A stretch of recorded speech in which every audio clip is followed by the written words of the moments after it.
guys, it's me Alex Jana TV. Oh, alam nyo yan? Blessings from good friends, di ba? Ayan o. Alam kasi nila na may nararamdaman si Ate Alex. Kaya yan ang pinadala sa akin. Di ba guys?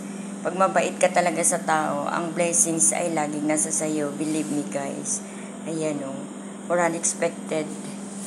Mga ano ko yan, mga pasyente ko yan na loyal ako sa kanila. Ayan.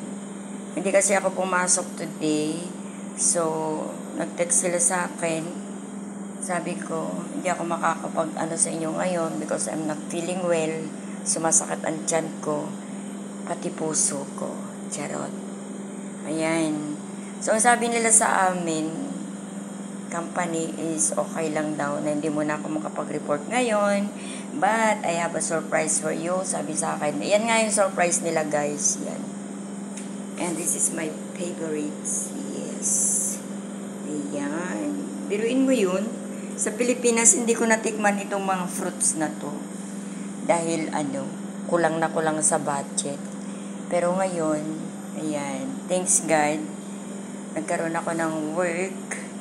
So, I'm very proud and I'm very blessed kasi natuto rin akong mag-social media, and to you guys, because of you, natuto akong maging palakaibigan.